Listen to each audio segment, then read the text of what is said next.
Guys, this episode today is about critical, most essential part of running a gym. If you don't handle this part and call it sales, nothing else works. This is the oxygen. This is the blood flow of the problem. This is the problem that solves other problems. If you have problems with operations, right, they're much easier to handle if you solve the sales problem.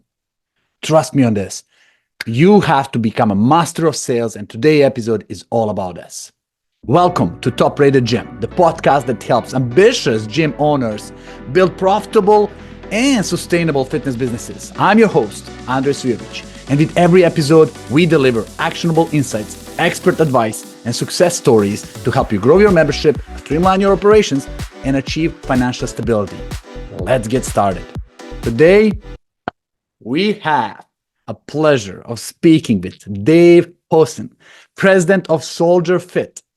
Dave has been in the fitness industry his entire career, starting out of the big box gym before founding Soldier Fit and growing to 10 locations.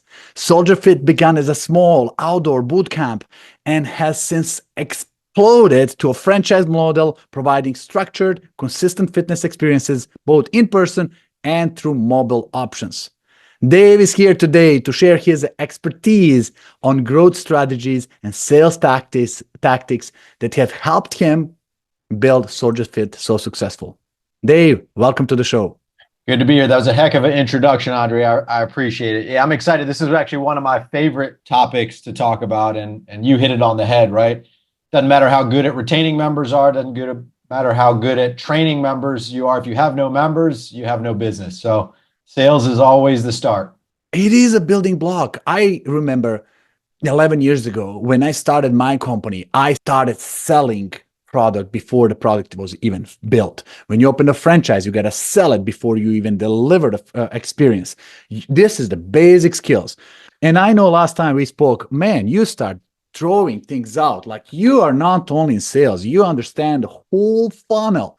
Can you walk us through evolution of your sales and growth strategies as the business scaled up? What are some key changes that happens when you started and when you're doing it now? Yeah, I mean, I think it's important when we talk about sales, we kind of talk top of the funnel and then work our way down just because it's going to make sense for the audience.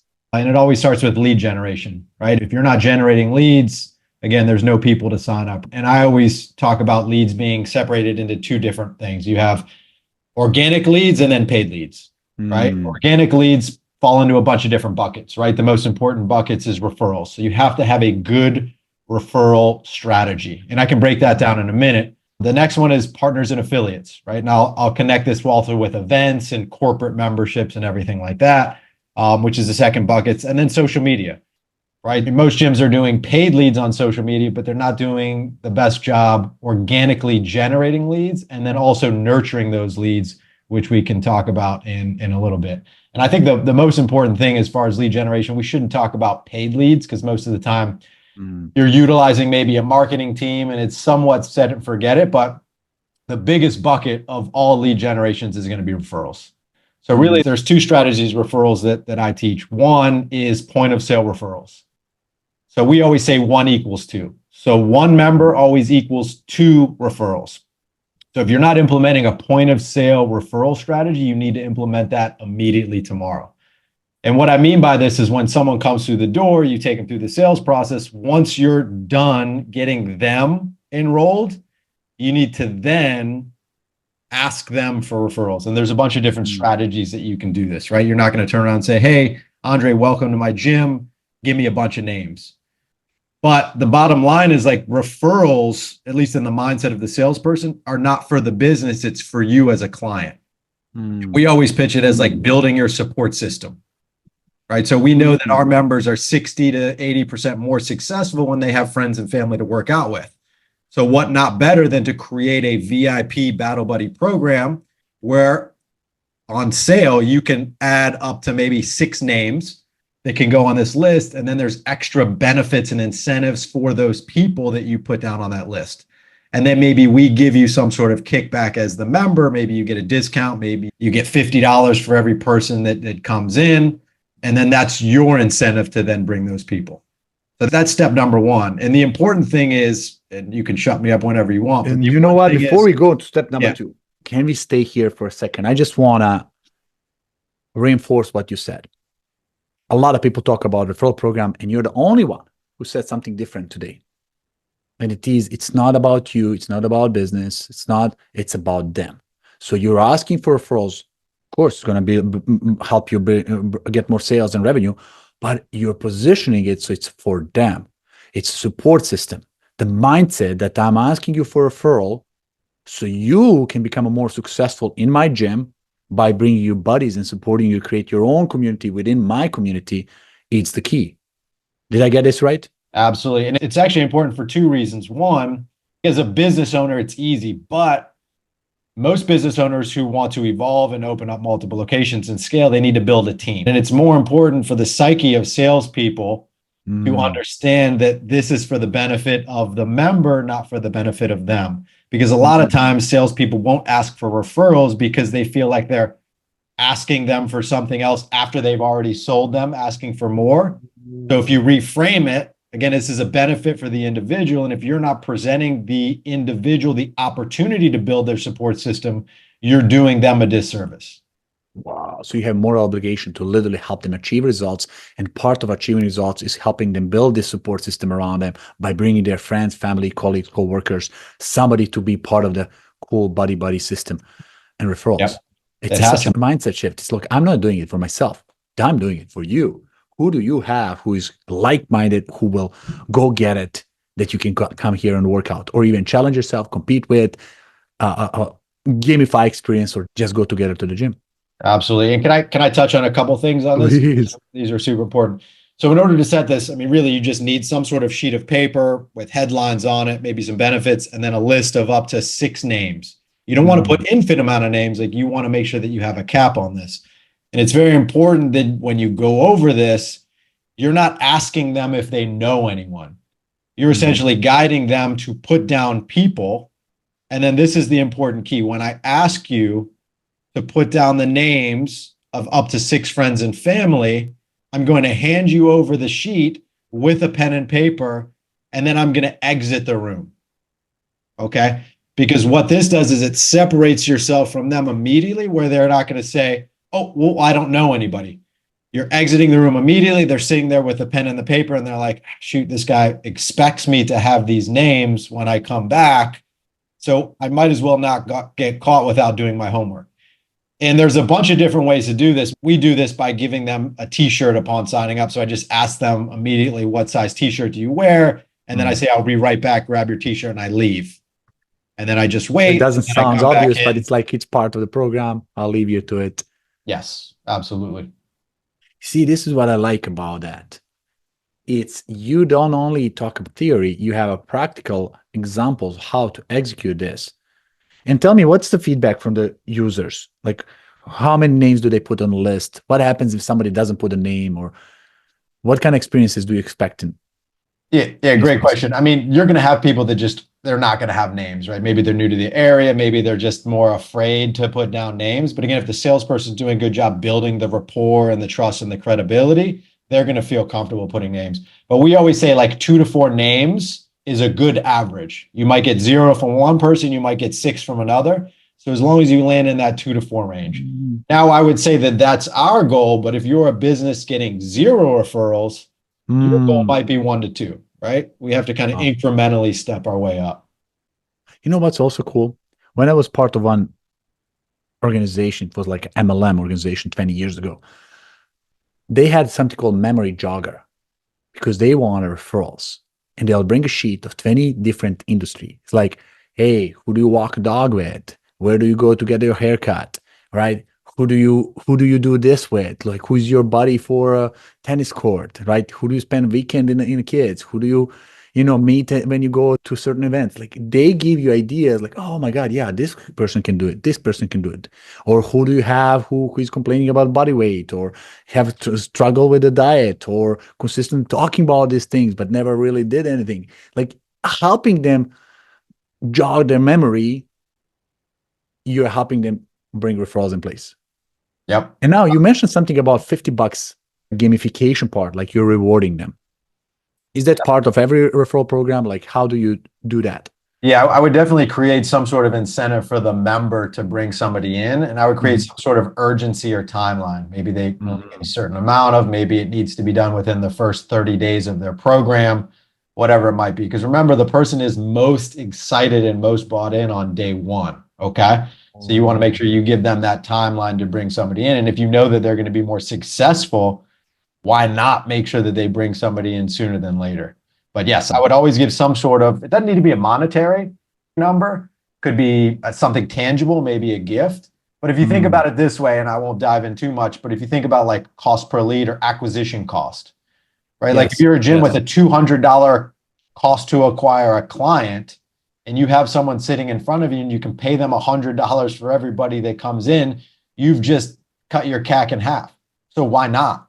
I think a lot of business owners are afraid to give those incentives because they're not really looking at the full data and the numbers and having an understanding. They think, oh, $100 is a lot, but it's not if you understand what your acquisition cost is. It could actually be way cheaper. Cash can be a credit for the business expense. Can be, you can use credit towards anything in our gym, business, store, retail shop, and anything that comes with the margin. Yep, absolutely. How, okay, so I understand you have a process. They sold it. They give you a piece of paper. They start filling out 5-6 names. What happens after that with those names? Do you expect them to call their friends, or where's the next step? This is a great question. There's a couple strategies on this, right? The follow-up is the most important. If you get 6 names and you don't do anything with it, you might as well have not asked, right? So I'll kind of speed up, but what we do with those names, we always put them into our CRM. We attach it to a referral campaign, and then we send out automations that attach the member's name to then that referral. But even before that, you want to make sure that you go over the list with the individual. So I'd say, okay, Andre, who is Sally Jones? Oh, she's my friend. Who is Roger? Okay, that's who's this? My wife. And then I'll make notes right then and there, and I'll say, hey, can you do me a favor? Because I don't want Sally to like freak out because some random gym bro is giving her a call. Can you just give her a heads up that I'm going to be calling and offering her the week pass just so she knows? And then they'll say yes. Sometimes you can go above and beyond and this is great. You take like a selfie with them and then you text them right then and there. And you say, hey, Sally, Sarah just joined our community. She gifted you a free week, blah, blah, blah, blah, blah. And then you just continue on with your script from there. That lot of different, almost like strategies. I gave you a free week. Choose the friend you want to give this to, and she chose you. You are her a VIP friend. She was thinking about you. This text message is your confirmation. Feel free to take advantage of this. Yeah, and you're just like, hey, look, Sally, don't worry, I'm going to make you look real good to Sarah, and then you hype her up as well, so she feels good about it.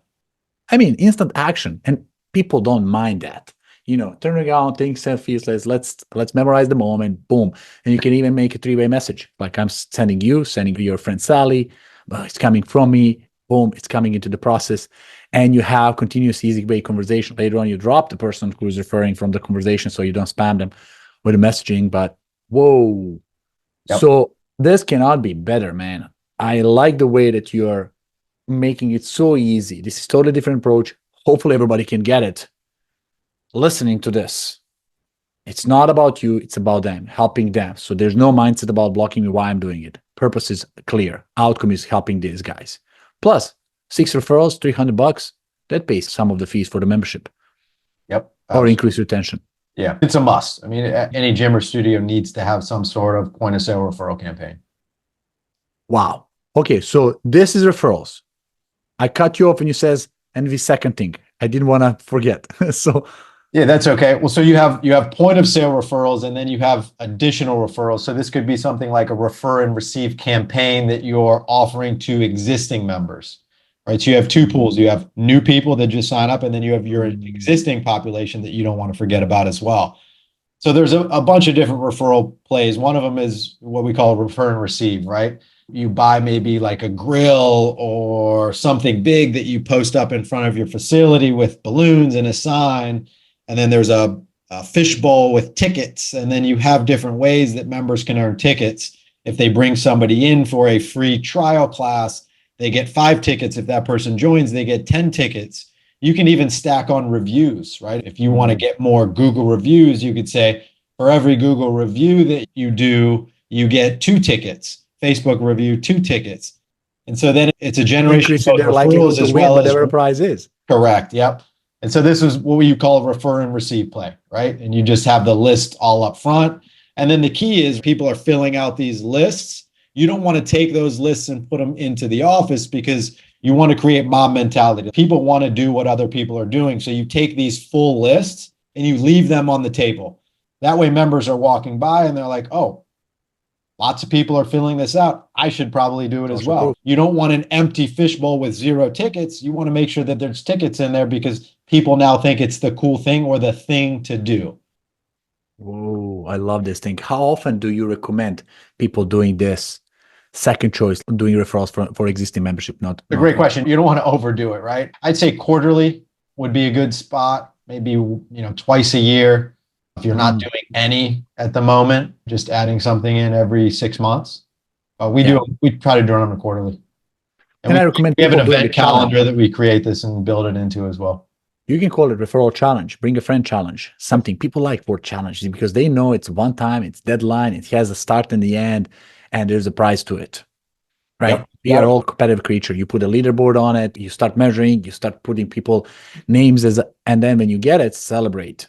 Make sure you promote this everywhere. People walking in, people via email, text messages, on your website, name it. Every conversation, communication, follow-up should embrace this theme of what's cooking now in the gym. And this is referrals that we're talking about it. Yeah, it's funny. You took one of my favorite quotes that I talk to my team. I say the promotion is only as good as the promoter, right? So if you release this promotion and then you don't say anything about it, or you just mention it once, you send out one email, you do one post on social media, it's not enough.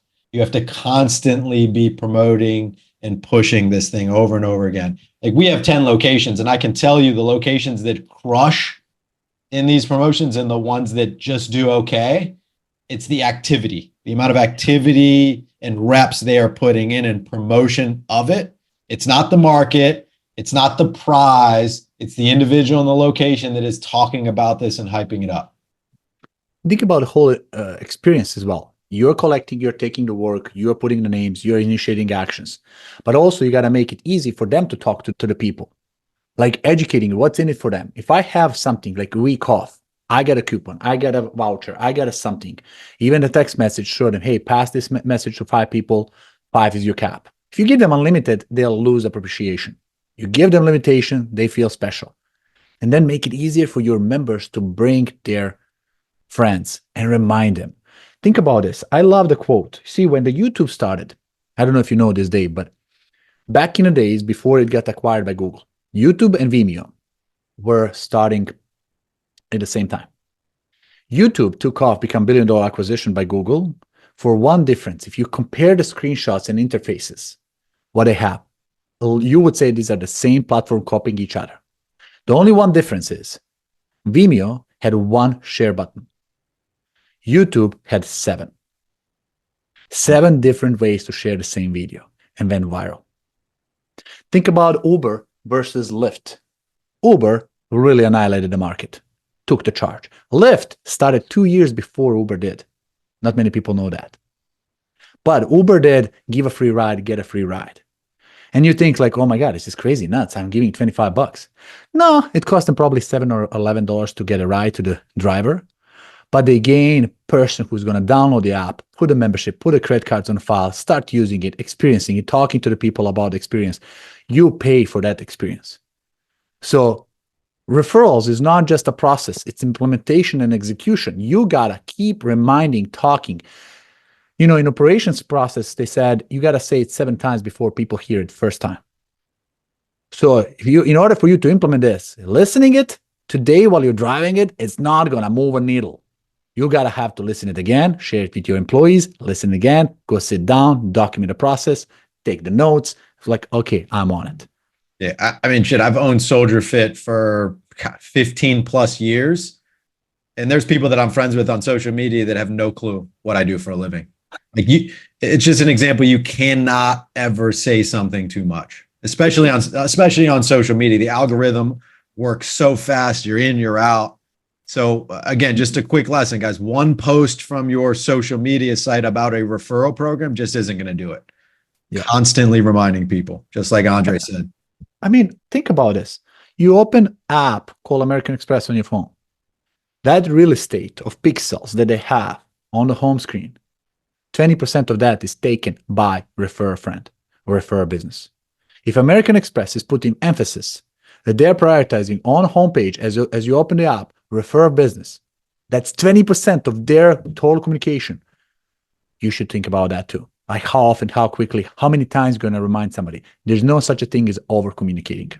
Trust me, this. There's not such a thing as too many referrals. No, definitely not. And if you think about it, referrals are really the hottest leads you can get. So if you want to talk about lead quality, and business owners are notorious for saying that the lead quality is bad, leads are bad. I'm not a believer in that, but referrals are the hottest type of lead because there's already trust and there's already credibility built in that person's eyes because they're being told by somebody else, not by an ad or somebody that works at the facility. So if you want to increase your opportunity to sell, if you want to increase your close rate, referrals they're just a must. You can't run a successful business without some sort of referral play, in my opinion. True. And at least not sustainable.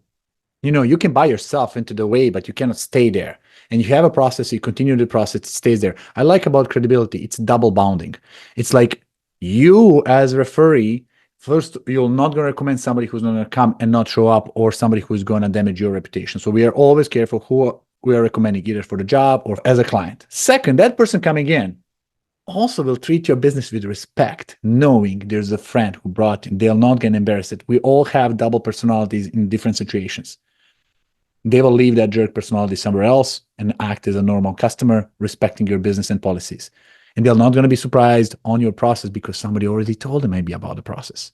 So sales is easier, retention is better, easier customer to work with. Damn, all what it takes is implement this process. That's it. I love it, man. So we cover so far point of sales, do it while it's hot, and we cover up process that says quarterly, twice a year, do it with all members, send them, incentivize them, put some really cool prices, make it as an event, put a sense of urgency, make a reward, and get it done. Collect names, collect emails because your members change. Some of them are not comfortable referring on the first shot because they still don't know your business. They don't know if they're going to stick or not. They're brand new relationships. Like, okay, I'm not going to introduce my mom to the relationship. I'm not sure it's going to stay. But the moment after that, we can say, oh, smoke, I'm already 3 months here. And here's one more thing that people ignore. Dave, when I launched Referrizer and it's energizing referrals, back in the days, I built a code with a dentist who was my dentist. He was developing the project with me. The very first time I was teaching his employees about referral program, and it was like viral referral. You can load up the whole list of text and emails and blast out everybody in your database. One of the employees on the front desk asked, like, hold on, if my patients are getting $50 for referral, can I get $50 as employee? So the dentist says, yes, you can. She blasted out everybody. She got 38 people coming into the office in literally 2 weeks. Almost $2,000 paycheck increase. And I'm thinking, she was there for 3 years, never brought a friend. All what you needed is a process and a way for them to do it. A little reward goes far. Because sometimes you'll find those community influencers, somebody who is a leader, somebody who is on a board, somebody who is a volunteer in the school and everybody knows them, somebody who is party maker and everybody comes to them. Those micro influencers are not going to bring one. They'll bring 5, 6, 7 people and consistently keep bringing them. Referrizer is giving your gym a special 90-day free trial of the Reputation Max package. Oh my God. With this, you can get 3 to 10 times more reviews, automate everything, and even use AI to help reply to reviews, all while keeping your gym safe from bad one-star reviews. This offer is only for a short time, and it's available for the first 10 listeners of each episode. Go to topratedgym.com/3 free months to grab this deal. Yeah. Now, great point with employees. I think that's definitely a piece that a lot of businesses forget about, right? Especially don't exclude them. Who knows what can they be? Like, I'm working there. I want you to come. I can give you my employee discount. Call it the way you want it. It's 7 days off. I'll hook you up. Bring it on. Make it something. Like every business have those things. People will feel special, especially knowing somebody who works there. Yeah, it's funny you say that, and I tell my team this all the time. And when I coach sales, I tell them it's not the incentive necessarily that causes somebody to want to bring in a referral. It's to feel cool, right? To feel a part of helping somebody that they respect, right? When I was in my younger days, it's been a while, but like when you walked into a bar and you knew the bartender, right? You wanted to like bring all of your friends in there to showcase that I know the bartender, they're going to hook us up, but they're going to take care of us. It wasn't necessarily that I got cheaper drinks. I just knew somebody in I don't want to say a higher power or authority, but essentially that's what it comes down to, right? Guys, it's a social proof. So there's a good book. I don't know if I mentioned that to you earlier. It's called Contagious. The book is written by the Harvard professor who Contagious Why Things Catch On, who did analytics about every viral story, campaign, event across the globe in the history. So they took all the New York Times articles ever written, posted on the website, see which one was the most shared. They look all the professions, see where's the concentration, why the Vietnamese dominate nail salons, right? Why is that contagious there? Why certain songs takes off while others cannot grasp the viral effect? And they reversed what's happening into practice. They put it into theory. And they found 6 principles. You just mentioned one. Cool fact. People like that feeling, inner feeling. There's 6 different principles. They said if you engage 3 out of 6 in the process of operations, your business goes viral. But cool effect is number 1. When we do a referral program, we don't lead with a cash incentive. It's called extrinsic motivation. It's called. You can add it at the end. Says, hey, we know we appreciate the best rewards you can give us, and gratitude is by referring your friend, right? And we have a little gift for you. It's not the first reason why you would do it, but it's our way to say thank you. We would love to honor you as a $50 credit towards anything you want to buy in our business, right? So you add it as a late reward, as a gift, appreciation, not like, oh, here's $50 for every member you can get this much money. It's always added as a bonus, not as a lead. Yep. Yeah, great Whoa, point. man. So how do you, let's say you're opening your location, you have that in SOP and you teach your salespeople from the get-go. Do you have any resistance of people starting this? What could be a challenge for somebody who wants to do this in their gym? I mean, sales in general, referrals in general, I think it's a mindset, right? I think sales is something that for some people you have to reframe. Some people it's innate. They just love sales and they understand the purpose, the competition. And it just depends on what type of person you talk to. When you talk to business owners, we speak in a specific language, right? We can talk revenue, we can talk sales and signups. But when you talk to coaches and maybe salespeople that aren't that seasoned, you need to speak to them in terms of changing lives. So when we talk to these people, we don't say, hey, we made one sale today. We changed one life today. And I always find I talk to trainers, especially because some gyms have trainers selling. I say, look, you don't believe in sales. You don't like sales. But at the same time, when someone is on the floor and you're coaching them and you know that they're capable of more and they have a couple more reps, are you just going to give up on them and say, hey, it's okay. Don't worry about doing the extra work today. Just go home. No, of course not. You push them. Well, it's the same thing in a sales situation. If we don't get that person enlisted and signed up, we can't essentially train them and change their lives. So a little bit of pressure and pushing is necessary to get people to make a change.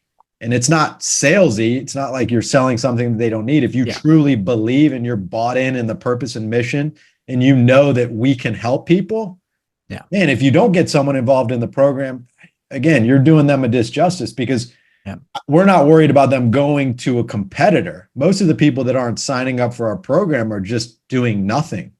It's inactivity. Wow. It is our competition. It is not another gym. Yeah. So here's where I get from your now just recent topic. Think about this. Dave, you're my best friend. And I have a cousin who is overweight, who has cholesterol, who is 36 years old. He's young and in bad shape. And he's worse now than a year ago. And I tried telling him everything, to eat healthy, to exercise, to do everything, but he's like not listening to me because I'm not a guy who listens to. But somehow I was able to get him to your gym. And I asked Dave, buddy, do whatever you can to help this person turn around about mindset. So they will come and say, shit, if this person doesn't change this behavior 10 years from now, 15 years from now, 20 years from now, life will be totally devastation. We know that.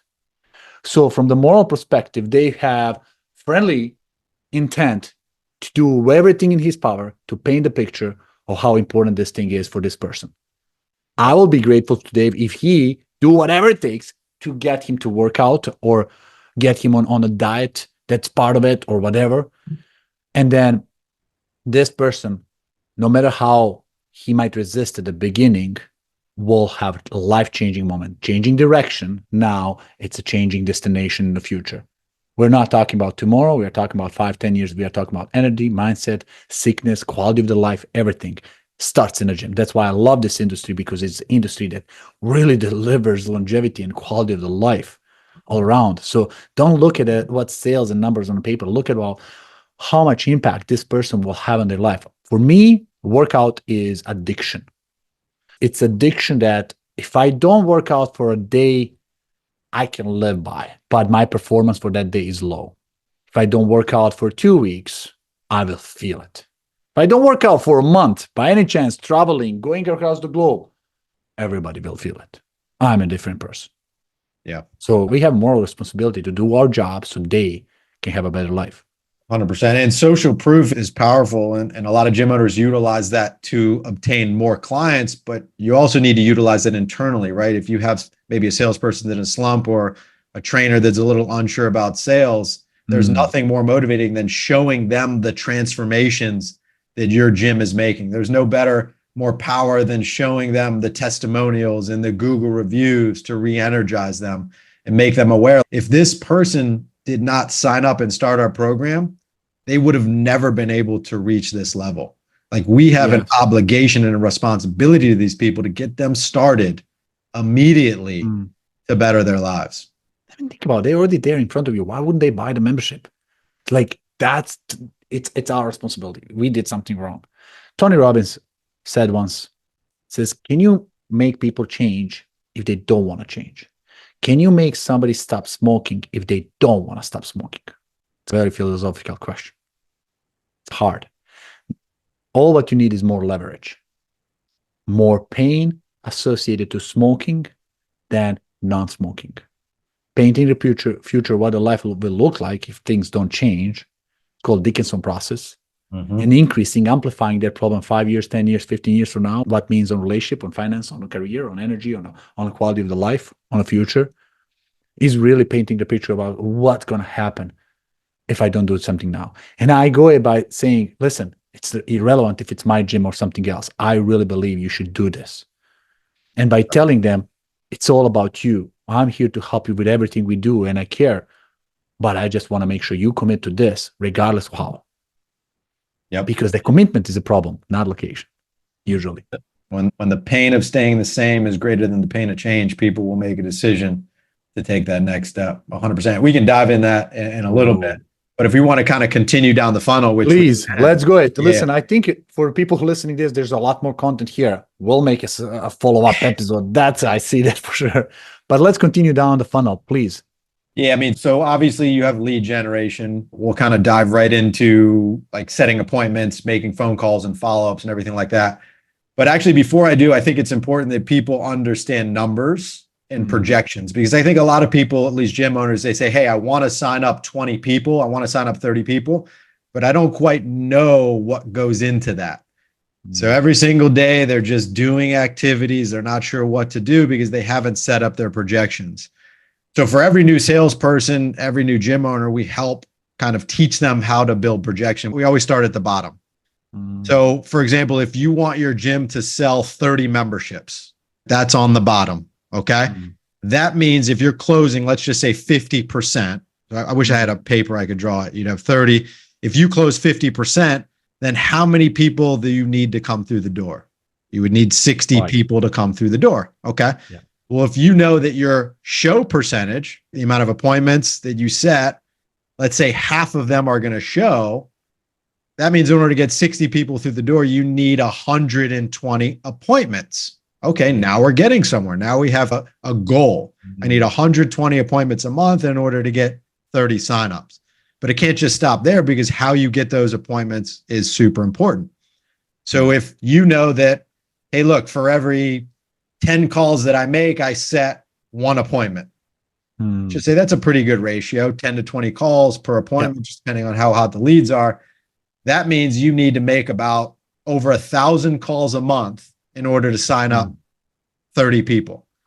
So if you're looking at your call log and you're only making 200 calls a month, well, surprise, surprise, unless you just have like a magic bean and people are just coming in and signing up, or you have a ton of walk-ins, most likely you're not going to hit that number.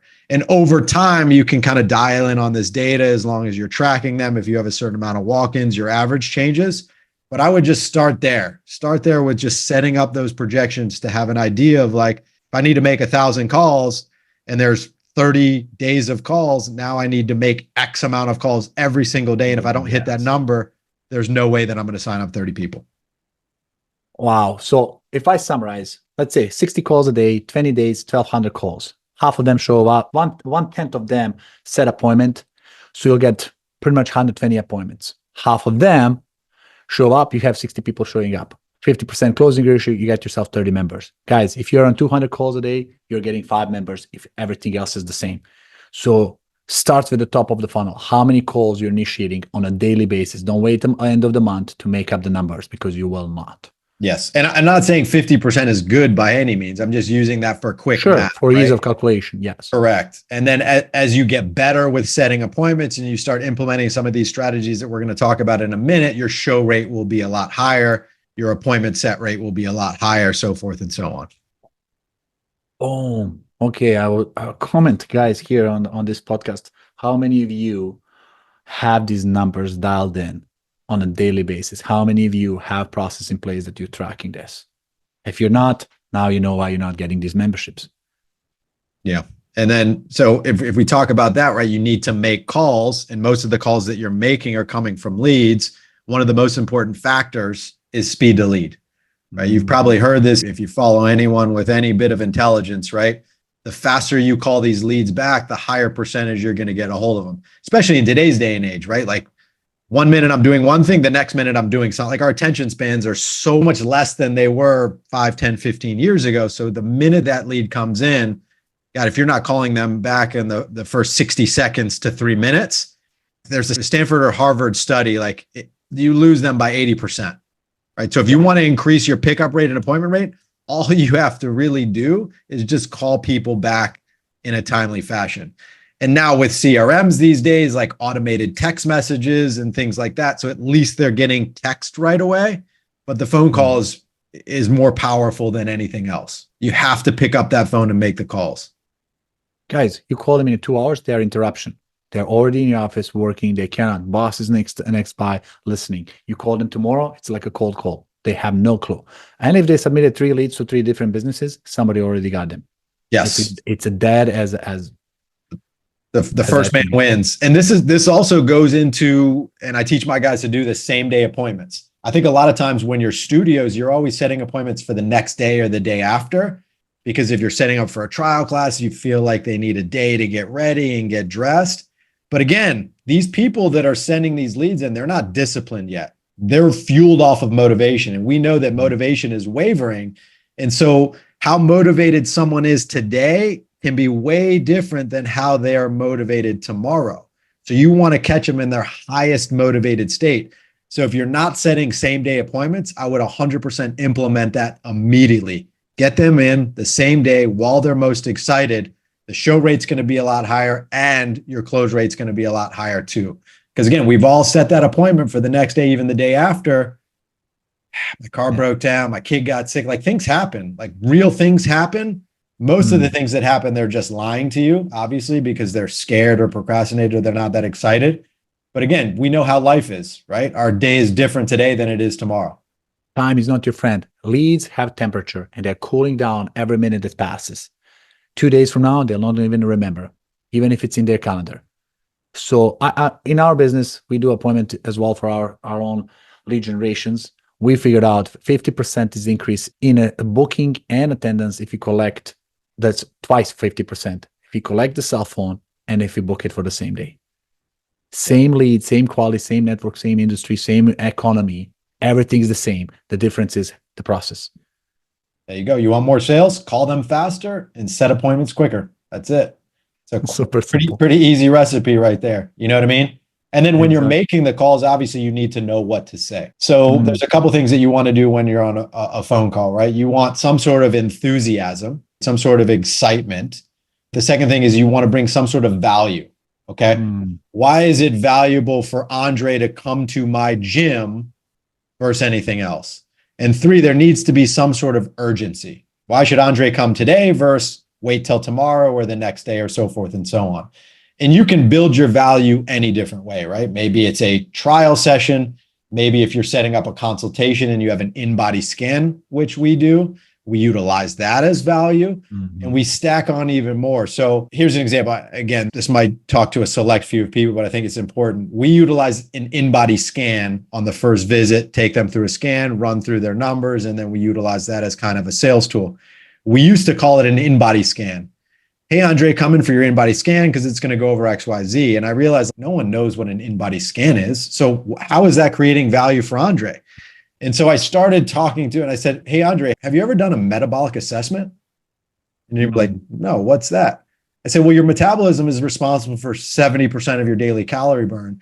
And most people struggle to lose weight because their metabolism isn't primed yet. Okay. So one of the things, the first things that we attack is we actually test your metabolism to make sure that your body's burning calories efficiently or inefficiently. Once we have that, we can then build out a plan from there. And then I go on.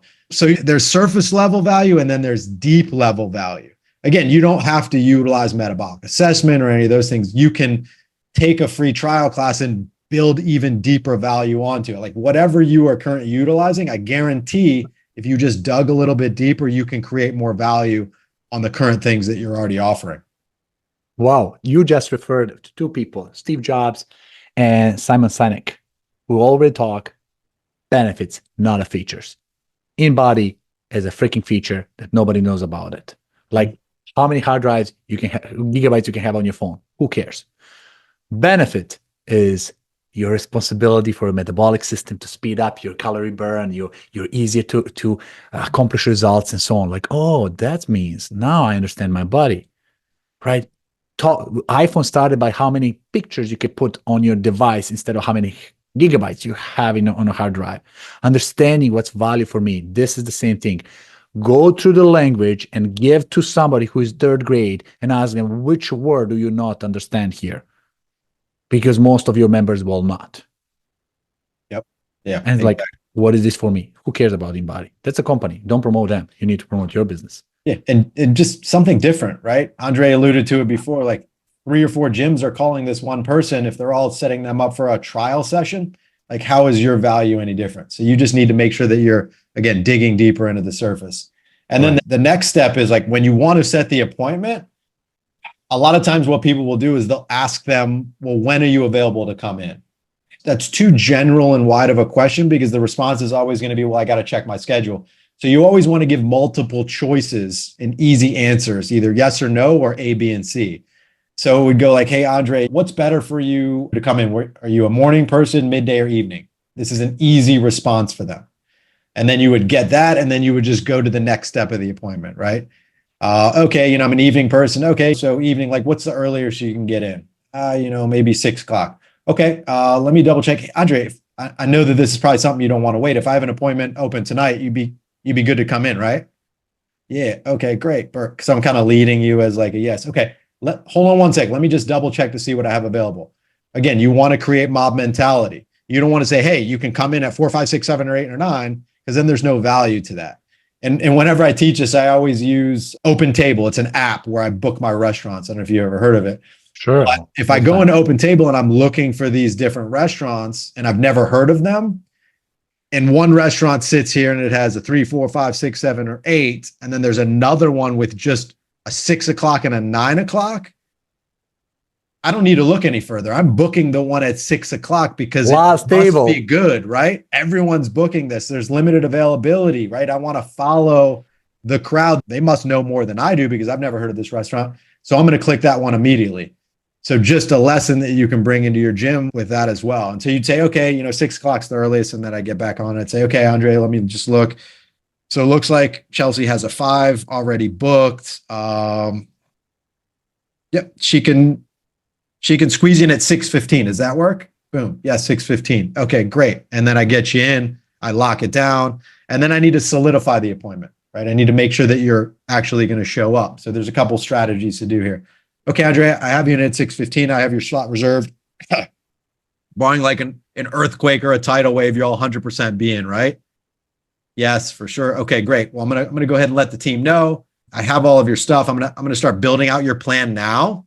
So I'm gonna have everything ready for you when you come in. So again, this sets the mind and themselves like you're doing additional work between the time that they're going to come in. So the likelihood of them faking or ghosting on you after they know that you're putting in all this work, it's just, again, an extra level of accountability on that side of the house as well. So that's Whoa, one guys, strategy. do you There's hear tons this? more, but yeah.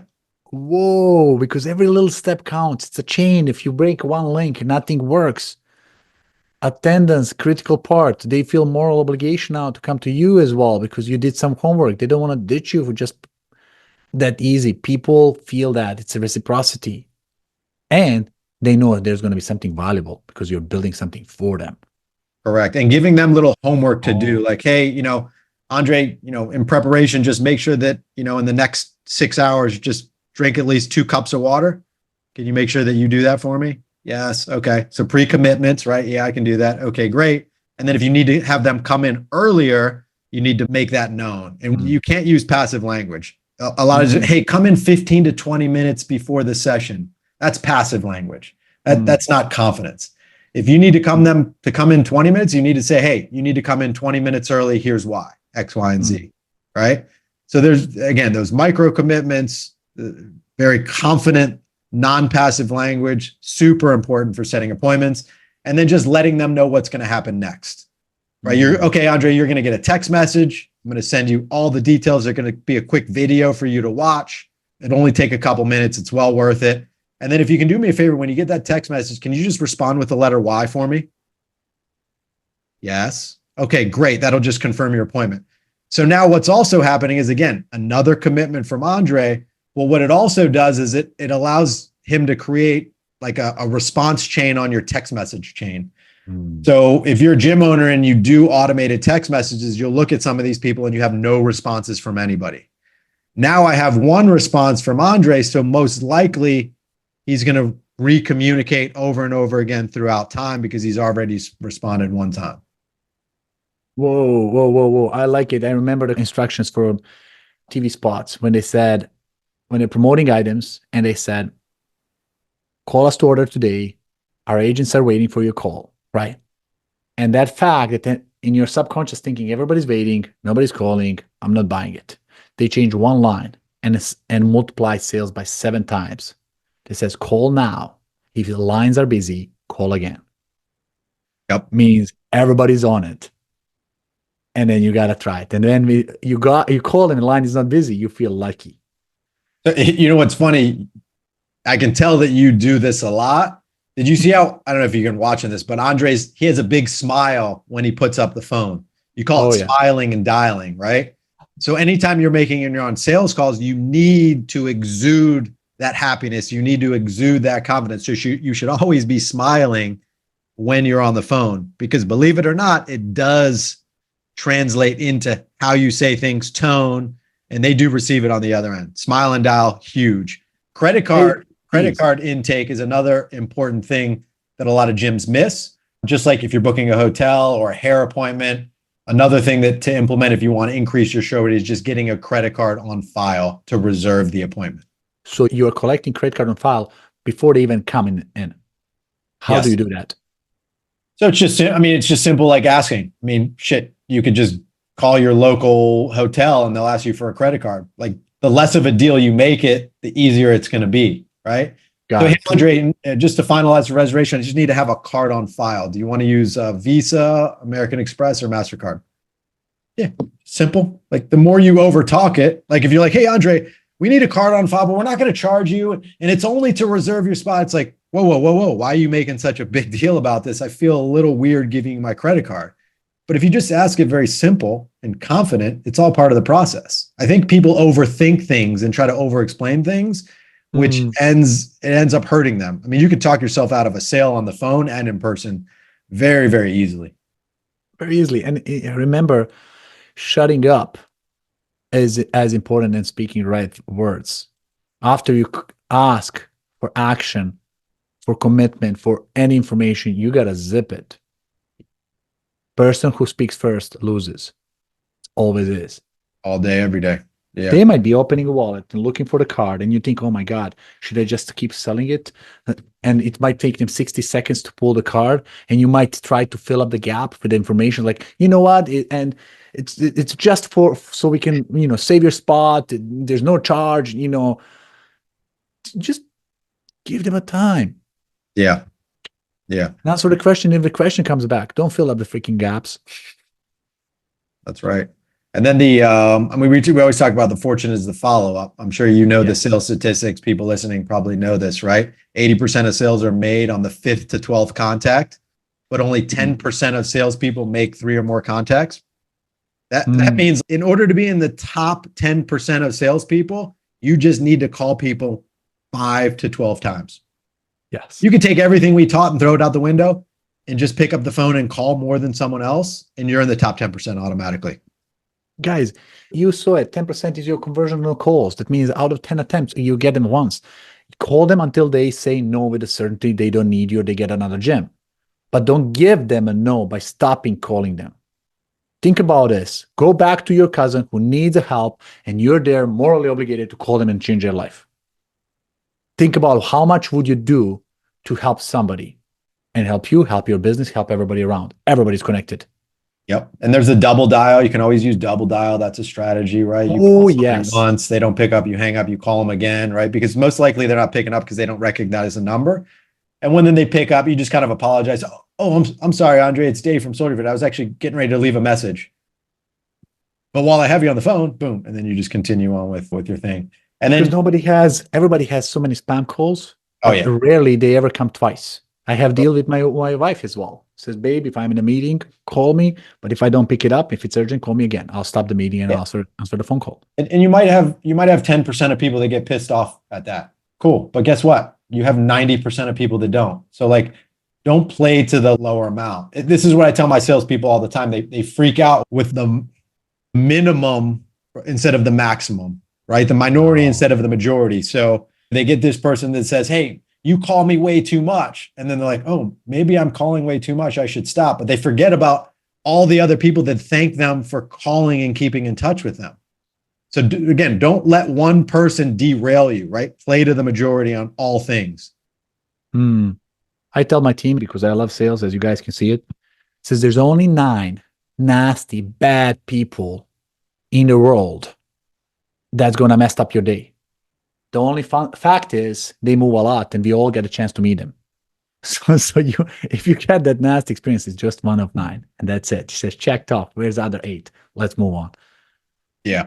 So yeah, I mean, that's appointment setting. You get the double. You need to have some sort of cadence for calls too. We won't dive into too much of this, but every lead should be called at least once a day for the first 7 days. There should be some sort of cadence, automation built in the back end and everything like that. But one of the other things, obviously, to secure appointments, right? Once you set the appointment and follow all these steps, great, you got the appointment set. Your work's not up. You need to confirm and follow up. So whether it's automation via text message from your CRM with reminders, a phone call the night before, what crushes it for us and the gym owners that I coach is we do welcome board text messages the day of the appointment. So we get this whiteboard, there's a logo on it. We write in fancy letters like welcome Andre to Soldier Fit. We put it up at our front desk. We get some decor around it. We have a water bottle, custom branded Soldier Fit water bottle VIP, set up. Almost like a red carpet. We take a picture and we say, hey, Andre, we have your water bottle and InBody set up for you for your 4:30 visit. We look forward to seeing you. See you then. Handshake emoji. Done. Right. And so this is going to do one of two things. One, it's going to be like, oh man, they're ready for me. The sign's up. I can't not show up now. But what it'll also do is for the people that can't make it, instead of them ghosting you and feeling bad and then never calling you because they feel guilty, they'll at least communicate with you to say, oh, Dave, man, I'm so sorry to have to do this. Like, I can't make it in today, but can we change it to tomorrow? So you still may get people that cancel, but at least you're going to reschedule the majority of those people, and communications are going to continue, and you won't get ghosted where if you don't do that follow-up and that appointment reminder. It's important for sure. And then when they come in, they see the sign and they're excited. They see their name. Like, it's a powerful tool for both showing appointment, but also getting them in that excitement, right frame of mind for the actual close when they show up. Then another thing that it does, this is important too. Let's just say that you have like 5 appointments that day. You have 5 welcome signs up. Now, when the people come in, they're like, oh shit, this place is busy. It's popping. There's 5 new people. This is the place to be, right? It's another layer of social proof and confidence that this place is what it says it is. So if you have an appointment at 9, 10, and 12, and then you have appointments at 5, 6, or 7, you don't need to take down the 9, 10, and 12. Leave those signs up and have the extra signs up there. It's no big deal if there's extra signs. That's a good thing, not a bad thing. Think about nightclubs. They do this all the time. Club is empty inside. They put a line outside so people can think, oh my God, I can't get in. All the time. Wait. This is the place to go. Social proof. Place it everywhere. On your website, on a Google, in the business, on the conversation, in the script. In every moment, you gotta act like you're busiest. Even if you're not, you gotta make sure that you're a place to be and they feel that this is the place they want to go to. Yeah. And this is just how we work. Nobody wants to be only guest in the restaurant. Nobody wants to be only one person in the gym. Yeah. Everybody wants to be when everybody is. 100%. Yeah. And so we got that side of the house done. And so now what the next step is, they have to show up, right? You've done your follow-ups, you've done your calls. Now what happens when they come through the door?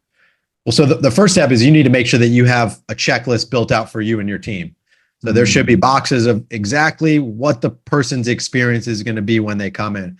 Because there's one thing that's worse than a poor experience. It's an inconsistent experience. It's a great experience one day and a bad experience the next. If you're going to be bad, just be bad all the time. It's better than being great one day and bad another. Okay. So you have to have a consistent experience for every single person that walks through the door. And that starts with a checklist. And your checklist and how you run through things needs to be consistent every single time. So you can't change the way that you tour someone based upon them being a referral versus a lead versus something else, right? Because again, inconsistencies with experience. And 2, you're never going to get good at something if you do it different every single time. In order of building your skill set, you have to be doing the same thing over and over again. And the next thing, I'll harp on this with consistent experience. This is important, right? Let's say a husband comes in. You take him through this amazing experience. You sign him up. And he's like, man, I want to bring my wife in. Let me bring my wife in tomorrow. Guess what? The husband goes home and he says, oh man, honey, like this guy Dave was incredible. He took me through this tour. He did this metabolic assessment. He went over my goals. He showed me this. He showed me that. He introduced to this. Then his wife comes in and gets none of that. There's no metabolic assessment. The tour is crappy. Now, not only are you not signing the wife up, but now you've broken the trust of the husband. Now the husband's like, shit, man, I vouched for you. I hyped you up with my wife, and now I feel let down. So not only have you lost a sale from the wife, but that husband most likely is going to quit his membership in the next 3 to 6 months. You know, a lot of that has been broken. So consistent, brand loyal experience every single time. The same no matter what. Guys, I want to say this podcast is 2 hours long. We are breaking this podcast episode in 2 episodes. It's going to be serious, to be continued. So make sure you come back a week from now and listen to the remaining topics. This is a jam-packed with the sales, scripts, topics, checklist. This is the information not only you want to watch or listen to, but you want to share and implement. We're coming back on the episode in a week, breaking this down for you so you can digest it in pieces. See you guys soon. If you are a gym owner looking to become a top-rated gym in your area, visit topratedgym.com and grab our free 30-day reputation boost. That's topratedgym.com. I'll add it to the show notes for you. Don't forget to share this with your friends. Stay strong, stay motivated, and keep pushing your gym to the top. Until next time, this is Andre signing off.